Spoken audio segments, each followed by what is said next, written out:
O conceito de raça, num primeiro momento, pode nos remeter a uma discussão biológica. E aí muitos dos teóricos, políticos, agentes, né, envolvidos na sociedade civil, presentes na sociedade civil, partiram e ainda partem de um pressuposto de que não se pode discutir raça no Brasil, já que não existem diferenciações biológicas. Então, no primeiro plano, quando as ciências sociais ou as ciências humanas, de forma geral, pautam a discussão racial, elas estão dizendo sobre raça, elas não estão falando necessariamente, ou na verdade elas não estão discutindo, sobre o conceito de raça numa perspectiva biológica. Né? Em que medida a perspectiva biológica passa pela discussão racial? Apenas no sentido de que como as expressões genéticas são entendidas na nossa sociedade. Então, como a cor da pele, que é uma expressão genética, é entendida na sociedade. Então, a discussão sobre raça parte nesse ponto, ela parte desse momento, de compreender que diferentes marcadores fenotípicos são compreendidos no âmbito social de formas assimétricas. É a partir daí que a gente começa a pensar em relações raciais, principalmente no contexto brasileiro. Bom, se a proposta é conseguir dialogar sobre o encontro desses conceitos, ou o encontro desses sujeitos, o encontro do sujeito feminino com o sujeito negro, com o sujeito de classe, é importante a gente pensar também num outro desafio para as discussões sobre relações raciais, especificamente no contexto nacional, que é o desafio de se pensar, muitas vezes, que a questão nacional é uma questão de classe. A questão das relações raciais no Brasil é uma questão que facilmente seria resolvida, então, a partir de medidas ou de políticas ou de uma redistribuição de renda ou do fim da desigualdade de classe. Né? Por isso é importante dizer aqui que raça, quando eu digo que raça é tropo para a classe, eu estou dizendo que é a raça que influencia, ou é a raça que dá sentido para a desigualdade ou para as relações de classe, não o oposto. Né? Então, significa dizer, é algo que é um pouco mais informal, mas dizer que, por exemplo, a pobreza no Brasil tem cor. Quando eu digo isso, eu estou dizendo que é a condição racial dos sujeitos construída pelo histórico da formulação da nação, ou a questão racial, como ela vem sendo pautada na proposta de construção do Brasil enquanto um Estado nacional, que orienta as desigualdades de classe. É a partir daí que a gente começa a conversar sobre o conceito racial, sobre a discussão de raça. Um outro conceito que é importante a gente frisar também, e que está sempre presente nas nossas falas, é a discussão sobre etnia. Né? E aí, de novo, vou tomar a liberdade para ler. Etnia, então, é compreendida como um conjunto de indivíduos que, histórica ou mitologicamente, tem um ancestral comum, tem uma língua em comum, uma mesma religião ou cosmovisão, uma mesma cultura e moram geograficamente no mesmo território. Bom, a discussão sobre etnia é uma discussão que está vinculada à discussão racial, mas que nós atribuímos muito mais, no nosso contexto, à discussão sobre os diferentes grupos étnicos indígenas que habitam ou habitavam no Brasil. Por quê? Porque o conceito de etnia remete a uma discussão de uma origem comum ou de uma origem mitológica comum. E aí você vai dizer assim, mas professora, Karina, como que a gente não consegue fazer essa discussão sobre os povos vindos de África, já que eles também tinham distribuições étnicas no continente africano? Por que a gente não consegue fazer essa discussão, ou porque a gente ainda está caminhando nessa discussão para pensar a questão racial no Brasil?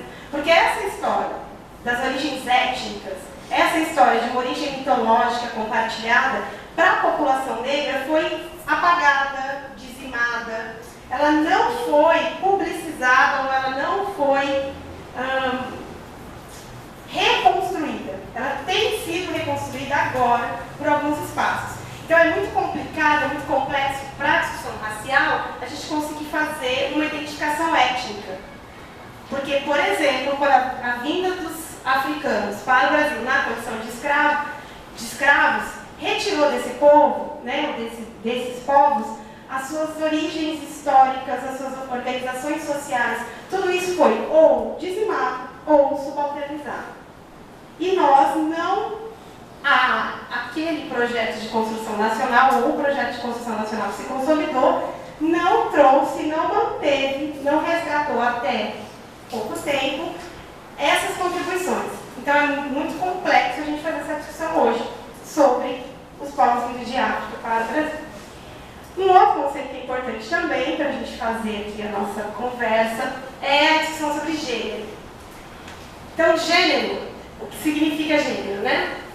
É um saber que estabelece significados para as diferenças corporais.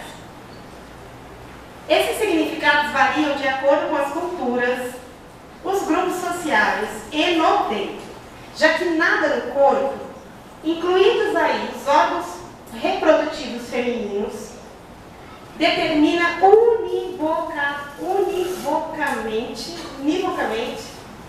como a divisão social será definida. Significa dizer que gênero é uma categoria construída socialmente, e se eu estou dizendo que ela é uma categoria construída socialmente, se é desse pressuposto que eu parto na reflexão, eu estou dizendo que ela é uma categoria construída a partir de um contexto social, cultural, econômico e político. Essa definição da Scott, utilizada pela professora Yara Bellevi, significa dizer, ela parte do seguinte pressuposto: o corpo é só um corpo. Tudo para além disso é significado atribuído socialmente. Tudo para além disso. Então, como esse corpo se comporta, como esse corpo se locomove, como esse corpo se veste, como esse corpo senta, como esse corpo fala, como esse corpo direciona a sua sexualidade, como esse corpo se locomove de forma geral, é uma construção que parte do espaço e da dinâmica social. Significa dizer que nós nos tornamos mulheres e que os homens se tornam homens. Muito na esteira da discussão do Enem, que todo mundo deve ter acompanhado, Simone de Beauvoir, né, que é aí uma das primeiras. Simone de Beauvoir revoluciona a discussão sobre o feminino, porque ela parte do pressuposto de que a feminilidade é algo que é construído. Não se nasce mulher, torna-se mulher. Que eu acho que é a frase que todo mundo já deve ter ouvido falar em algum momento da vida, né, que faz referência a Simone de Beauvoir. Ou seja, é dizer que as discussões sobre o gênero, elas são construídas no espaço social. Para todas essas discussões não existe uma essencialização do ser. Isso é importante para que a gente também possa compreender essa discussão. Eu costumo brincar lá na sala de aula, que eu costumo dizer que esses sujeitos que a gente conversa, eles não são, eles estão. Então, é um sujeito que está em processo, e um processo que é constante. Eu costumo dizer que esses sujeitos, da perspectiva na qual a gente faz a discussão étnico-racial, ele não é um sujeito Gabriela. Os meninos que estudam comigo já ouviram essa piada. O sujeito Gabriela é um sujeito que nasceu assim e que vai morrer assim. Eles não são sujeitos Gabrielas, eles não são sujeitos que são fixos. Eles não são sujeitos que são assim porque nasceram assim. Eles são assim, eles na verdade estão assim, porque estão atravessados de experiências que os transformaram no que eles estão sendo e que outras experiências podem direcioná-los a outros espaços. Por isso que, por exemplo, uma pessoa pode tornar-se negra em determinado momento da vida. E aí você vai dizer assim, mas como, Karine? Porque ela pode, durante 20 anos da sua vida, por exemplo, estar completamente distante de uma pertença racial, por mais que ela tenha a pele negra, ela tenha um cabelo afro, um cabelo chain, ela pode estar completamente distante dessa pertença, e aí os outros vão dizer que ela é uma pessoa negra. Mas ela, enquanto sujeito, não irá se aproximar ou discutir ou perceber isso. Né? Quando isso pode mudar? A partir das experiências, das vivências, né? Do ambiente em que ela esteja inserida ou que ela passe a se inserir. E aí a gente vai enegrecendo. Né? Esses dias um aluno me perguntou: professor, mas como é que aumentou tanto o número de negros no Brasil?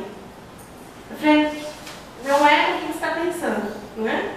Qual é a questão? Porque a partir ali dos anos 2000, vou colocar mais ou menos esse marco, a gente tem uma série de medidas, de políticas, né, que vão transformando a discussão étnico-racial no Brasil. E que começam, então, mais fortemente, já no âmbito das políticas estatais, positivar essa identidade. Esse movimento vai reverberar lá no censo, por exemplo, em que a gente tem um crescente número de negros auto-identificados. Né? Produto do quê? Produto de uma série de medidas, uma série de políticas que tem como foco a positivação da identidade étnico-racial. Não, pode ficar. Não, pode. Por exemplo, uma delas que todos nós já conhecemos, vou partir do pressuposto de que todos nós já conhecemos, que é a Lei 10.639, de 2003, que torna obrigatório o ensino de história e cultura afro-brasileira e africana em todos os níveis de ensino.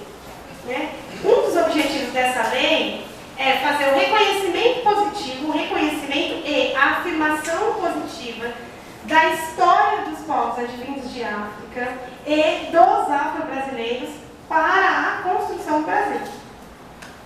Então, é recontar ou remontar uma história até então politicamente esquecida. Né? Eu costumo dizer: gente, não existe ingenuidade na história. Né? Nós lá nas nossas aulas de história não começamos a aprender sobre os povos de África na escravidão e terminamos na abolição por acaso. Né? Isso não é porque a professora esqueceu, ou que quando foram fazer o currículo, alguém esqueceu de que existiam, né, que para pensar a escravidão negra no Brasil houve movimentos de resistência, que após a abolição a discussão étnica e racial foi latente para o Brasil. Né? E a gente não aprendeu tudo isso no ensino médio, não foi porque a professora esqueceu. Né? Isso faz parte de um modelo de desenvolvimento nacional que subalternizou ou apagou as contribuições desses grupos. Então, esse novo cenário institucional e social tem trazido como consequência positiva, né, um modelo de um aumento da identificação, né, dos sujeitos enquanto sujeitos negros. Isso é extremamente positivo. O professor pode passar, por favor. Foi um professor? Se quiser passar, pode passar. Foi agora.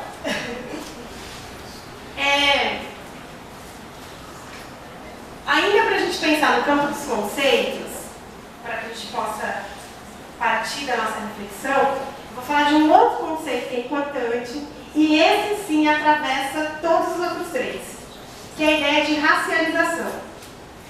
Né? Vou tomar a liberdade agora para ler só um trechinho daqui. Por último, a racialização aparece como um processo lógico ideal, constitutivo da própria modernidade. As duas definições, a primeira, que aparece como um processo representacional dos significados sociais, dando significado social às diferenças biológicas, e a segunda, que aparece como práticas científicas e institucionais. Então, essas duas definições indicam que a racialização seria uma característica erradicável na sociedade humana. Enquanto, no último, seu uso aparece como um processo que está na origem da sociedade ocidental. O que eu estou querendo dizer? Né? A ideia de racialização parte do pressuposto de que determinadas características, ou determinados símbolos, ou determinadas normas, que são construídas no espaço social, são traduzidas enquanto genéticas. Vou dar um exemplo que vai esclarecer esclarecer, ou na verdade vai tornar mais compreensível a discussão. Quando, por exemplo, eu olho para um sujeito negro, independente da postura, e já digo, ele é preguiçoso, ou ele é menos capaz intelectualmente, eu pensei lá, burro, ou eu olho para uma mulher negra e acho que ela é uma mulher que essencialmente sabe dançar, por exemplo. Né? Quando eu faço essa reflexão, eu estou fazendo um processo de racialização. Eu estou atribuindo algo que é construído no âmbito social, enquanto algo que seria genético para o sujeito. Esse processo não está restrito a negros e brancos. A gente pode falar em uma racialização da mulher. Quando eu olho para uma mulher e falo, ela vai chorar, porque a mulher é sensível, agora ela vai chorar. Né? Ou quando eu olho para uma mulher e falo, você necessariamente vai ser uma boa cuidadora de um bebê. Porque você, enquanto mulher, aprendeu a cuidar de bebês, independente de quem você seja. Esse processo que atribui significados sociais enquanto significados biológicos. Professor, pode passar. Bom, tudo isso para a gente pensar, então, qual é o desafio quando essas categorias se encontram. Que desafio é esse? E aí, lembrando lá no momento do texto, do título, que eu chamo de desafio da interseccionalidade. Ou seja, quando esses sujeitos se encontram, quando eu passo a olhar para uma discussão que não está mais restrita a só ou apenas, desculpem, uma discussão pautada na classe, por exemplo. E aí, as próprias ciências humanas, em específico as ciências sociais, parte dessa discussão, né, de que é a classe, a categoria de inteligibilidade da sociedade. Né? A partir da década de 60, do século passado, significa que a gente já está ficando velho, né, fazer referência ao século passado, uma série de movimentos sociais ou de emergências de articulação da sociedade, não só no Brasil como em todo o mundo, e aí particularmente o movimento de direitos civis nos Estados Unidos contra o apartheid racial, né, traz uma nova configuração para a organização dos grupos. Agora, então, eles passam a se organizar não apenas, ou não majoritariamente, por uma identificação relacionada à classe, né, como os nossos tradicionais movimentos sindicais. Outras categorias passam a orientar a organização dos grupos. E essas categorias estão se consolidando, se constituindo a partir dos processos de identificação. Ou seja, com que esses sujeitos passam a se identificar. Como eles passam a se identificar em questões, em termos raciais, como eles passam a se identificar em termos do gênero, como eles passam a se identificar sexualmente, né, a sua orientação sexual. Ou seja, são essas novas categorias ou novos marcadores sociais, se a gente quiser usar essa perspectiva, que começam a orientar os grupos para se articularem. Essa configuração vai respaldar lá na teoria social, que vai começar a pensar, então, ou vai aprofundar a sua reflexão sobre um sujeito que não pode ser mais compreendido por um único viés. Um sujeito que precisa ser compreendido por um mosaico de informações. E aí lá nos meninos do PIBID a gente ficou uma semana discutindo. Para todo mundo ir procurar mosaico na internet para entender. Né? Ou seja, portanto, sendo que os sujeitos estão sendo informados por um mosaico de identidades ou de identificações, significa que ele não é um sujeito definido apenas pela sua condição de classe. Ele também é um sujeito definido pela sua condição de gênero, pela sua condição racial, pela sua condição geracional, pela sua condição territorial. Ou seja, se eu olhar para um sujeito agora, eu não posso mais, a partir dessa teoria, pensar que o sujeito está sendo explicado apenas porque ele, por conta da sua condição de classe. Tem outras influências, outras informações que são necessárias para pensar esse sujeito. Partindo desse pressuposto, eu descobri essa citação do professor Amaury, que eu acho bastante interessante, né? Ele diz assim: nada como aprender que todo ponto de vista é a vista de um ponto.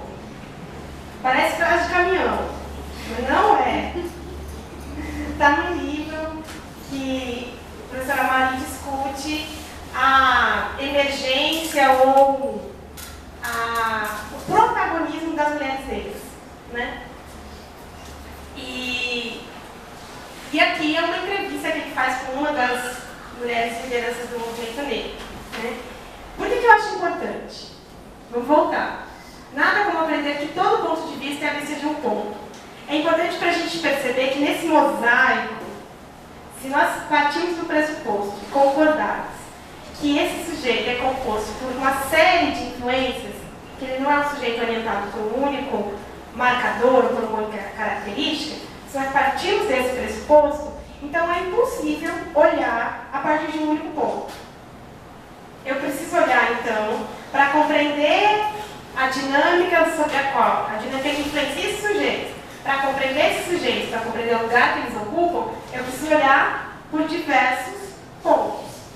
Um único ponto vai me permitir um único ponto de vista. Se o desafio é pensar como esse sujeito se constitui, a partir da discussão de gênero, a discussão racial, a partir da discussão de classe, a partir da discussão territorial, então eu tenho que olhar a partir de vários pontos. Por isso, eu entendo que a reflexão da professora Mauri orienta a nossa conversa. Você pode passar, por favor. Professor? Ah, tá. Se ela orienta a nossa conversa, então eu vou tomar a liberdade para usar aqui 3 passagens de um livro que chama Quarto de Despejo, que é de uma autora que chama Carolina Maria de Jesus, né, que é uma grande referência da literatura negra, né, no Brasil, né, e acho que não só no Brasil, como mundial. E queria que vocês prestassem atenção um pouco nessas falas, para que a gente possa ir construindo esse retalho de informações. Né? 1º de janeiro de 1959. Deixei o leito às 4 horas e fui carregar água. Fui lavar as roupas. Não fiz almoço, não tem arroz. À tarde vou fazer feijão com macarrão. Os filhos não comeram nada. Eu vou deitar porque estou com sono. Era 9 horas. O João despertou para abrir a porta. Hoje estou triste. Dia 15 de janeiro. Deixei o leito às 4 horas e fui carregar água. Liguei o rádio para ouvir um programa de tango. O senhor Manuel disse que não vinha mais e esqueceu. E apareceu. Resfriou-se. Hoje estou contente. Ganhei dinheiro. Contei até 300. Hoje eu vou comprar carne. Atualmente, quando o pobre come carne, fica rindo à toa. 28 de maio. A minha vida até aqui tem sido preta. Preta é a minha pele. Preto é o lugar onde eu moro. Carolina Maria de... Esses trechos são do diário da Carolina Maria de Jesus, que era uma mulher favelada, né, que durante a sua vida, então, foi descoberta por um jornalista. Na verdade, ele descobriu esse diário e convidou para publicar, e aí, então, a gente tem a publicação que é o Quarto de Despejo, que são os relatos do cotidiano da Carolina Maria de Jesus. Por que eu gosto de trazer a Carolina Maria de Jesus para a gente pensar isso? A Carolina Maria de Jesus é, curiosamente, uma mulher negra. E eu sempre costumo dizer também que para as ciências sociais, eu vou tomar a liberdade de falar da minha área de atuação, é muito bom que a gente desconfie de qualquer coincidência. Qualquer coincidência deve gerar desconfiança. Então é só coincidência que a Carolina Maria de Jesus é uma mulher negra? Por isso, uma favelada? Por isso, uma mulher mãe solteira? Porque ela, né, nas outras partes do relato, ela fala dos 3 ou 4 filhos que ela tem. 3 não é mera coincidência. Né? A Carolina é um bom exemplo, a história da Carolina é um bom exemplo para que a gente possa pensar em qual é o lugar da mulher negra no Brasil. Qual é o lugar da mulher negra na história de construção do Brasil? Melhor, qual é o lugar da mulher negra dentro do projeto de construção do Brasil enquanto um país que se entendia moderno? Ou que, né, um país que tem interesse em adentrar a escala da modernidade e se mantendo. Então não é coincidência que a Carolina Maria de Jesus, né, que a Carolina fala aqui, que foi dormir com fome. Não é coincidência que ela fala que está feliz porque pode contar até 300. Não é coincidência quando ela diz que pôde comprar carne nesse dia. Não é coincidência quando ela diz que vai dormir com fome. Em várias outras partes do diário ela diz isso. E aí eu indico para todos que leem o diário, é de uma riqueza, ela tem uma sagacidade. É uma mulher completamente à frente do seu tempo. Né? Ela não precisou fazer ciências sociais para ser socióloga. Né? De uma sagacidade, de uma inteligência, de uma percepção da dinâmica fantástica. Tem um livro que eu indico para que todos leiam, chama Quarto de Despejo. Quando a Carolina está relatando seu diário, ela está relatando seu cotidiano, não é coincidência os fatos que ela traz. Não é coincidência a Carolina ser, por exemplo, uma mulher negra, chefe de família. Os dados atuais mostram que o maior número, quando as famílias são chefiadas por um único membro, ou seja, pelo homem ou pela mulher, né, a imensa maioria delas é chefiada por mulheres negras. Não é coincidência quando a Carolina diz que passou fome. Né? Não é coincidência quando a Carolina diz que pobre quando toma, eu ia falar pobre quando toma água. Pobre quando come carne. Estou pensando na água. Pobre quando come carne comemora. Né? Porque nessa mesma linha de raciocínio, hoje, por exemplo, quem menos recebe, né, as menores remunerações são das mulheres negras. E olha, se a gente cruzar esses dois dados, olha qual é o produto final. Né? Ao mesmo tempo que a maior parte das famílias chefiadas por um único membro é chefiada por mulheres, são as mulheres negras, são essas mulheres negras que são menos remuneradas.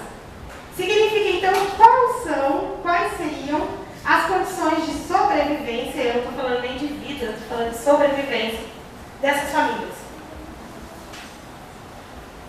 E aí toda coincidência deve ser questionada. Né? Uma outra coisa da fala da Carolina que também gosto muito, ainda aqui, quando ela fala essa última frase, né? Inclusive na divulgação das reuniões da Marcha das Mulheres Negras, é a frase que a gente estava usando. Né? A minha vida até aqui tem sido preta. Preta é a minha pele, preto é o lugar onde eu moro. O que a Carolina diz quando ela está falando isso? Né? Ela está falando da discussão racial enquanto uma discussão que constrói um lugar. Que lugar é esse que a população negra, ou de modo geral, que lugar é esse que as mulheres negras ocupam na sociedade? E a gente tem uma série de outros autores que também vão fazer essa discussão de pensar a questão do negro enquanto uma questão de lugar. E quanto mais próximo você está deste lugar, mais negro você se torna. Quanto mais distante você está desse lugar, mais não negro você se torna. E na nossa sociedade, né, que foi se organizando de forma binária, ou seja, de forma polarizada, quanto mais distante do lugar do negro, mais próximo ao lugar do branco. Que é uma discussão, por exemplo, que nós fazemos nas discussões étnico-raciais sobre a questão das elites negras. Né? E quanto esses sujeitos passam recorrentemente por processos que os distanciam das referências étnicas e raciais. Né? Porque o polo de uma hierarquização, o polo oposto, o polo de uma hierarquização de classe, o polo de um sucesso profissional, é construído na sociedade brasileira como um polo branco, ocupado historicamente por sujeitos brancos. Logo, a forma de incorporar um sujeito não branco que adentra esse espaço é torná-lo um sujeito branco. Professora, mas não tem como transformar o professor João Batista num sujeito